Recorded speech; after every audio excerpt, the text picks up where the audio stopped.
Good afternoon. I'm Bob Dalton. I'm Andrea Ruin. A local success story took a tragic turn this morning. Len Bias, the Maryland University basketball star on his way to becoming a world champion Boston Celtic, died of an apparent heart attack today at Leland Memorial Hospital in Prince George's County. Dave Statter is at the College Park campus of the University of Maryland with this live update. Andrea, this is Washington Hall. This is where Len Bias collapsed early this morning in this dormitory here on the University of Maryland campus.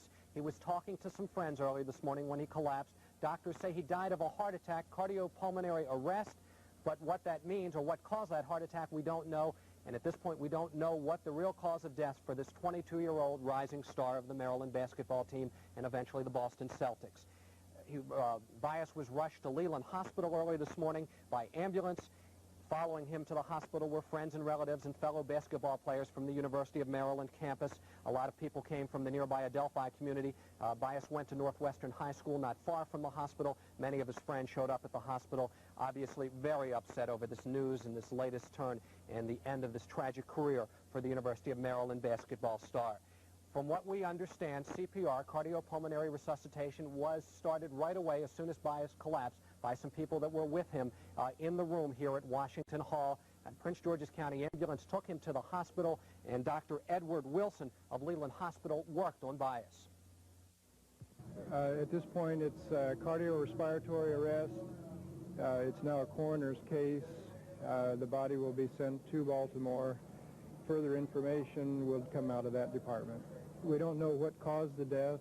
He was circulating blood well, so it looks like there was no internal bleeding.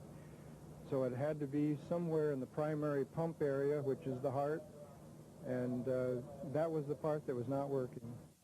A morgue wagon took the body to the medical examiner's office in Baltimore, where an autopsy will be performed. The cause of the death not determined. Only thing we know is that Bias's heart stopped. Prince George's County homicide detectives have been investigating this death, just a routine death investigation at this point. They came to Washington Hall here at the University of Maryland to talk to friends and talk to anybody who knows about Bias's whereabouts in the last couple of hours. Once again, the case is wide open. Homicide investigators say they have recently talked to Coach Lefty Drizzella. We're going to be doing that in the last hour or so to try to find out any information that the coach can provide on Bias's whereabouts and anything that they can tell him about possibly what led to the heart attack that took Bias's life early this morning.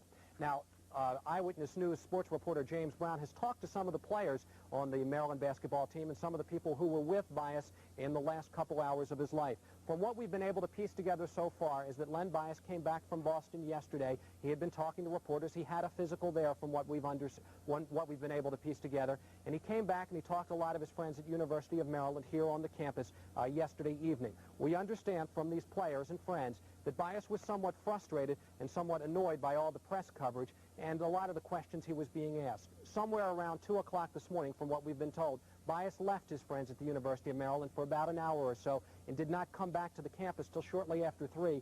That's when he came to Washington Hall and he joined fellow basketball players from the University of Maryland, Terry Long and David Gregg.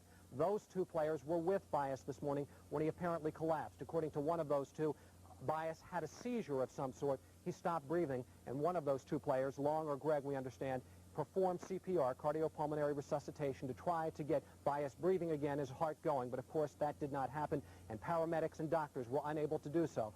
Once again, 22-year-old Len Bias, star forward from the University of Maryland basketball team, and eventually it was hoped the Boston Celtics, is now dead. As more information becomes available, we will be sure to report it to you. From University of Maryland, I'm Dave Statter, Eyewitness News. Len Bias's death comes at a time when that young man was at the top of the basketball world. Just 2 days ago, he was the second selection in the NBA college draft, and the champion Boston Celtics would be the team that would have reaped the benefits of his talents. James Brown talked with Bias Tuesday about the selection. The coach Auerbach, the manager Auerbach, and he told me that I wasn't going to get much. I wasn't going to stop, but I was going to get a lot of playing time, probably to be the sixth man. When it all came down, were you really hoping that it could have been Boston in the end? Yeah, I really was hoping that it was Boston, and my dream came true. Celtics coach K.C. Jones reacted with shock and sadness when he heard the news of Bias's death and said the young man had emerged from recent physical examinations with a perfect record. Celtic star Larry Bird said it's the cruelest thing he's ever heard of. Many scouts considered the Washington native to be the best athlete in the draft. Bias was the Atlantic Coast Conference Player of the Year this past season. He played high school ball at Northwestern and Delphi before being recruited by the University of Maryland. Bias could have entered professional basketball at the start of his junior year, but chose to stay in College Park and graduate. We'll have more on the tragic sudden death of Len Bias later in the show.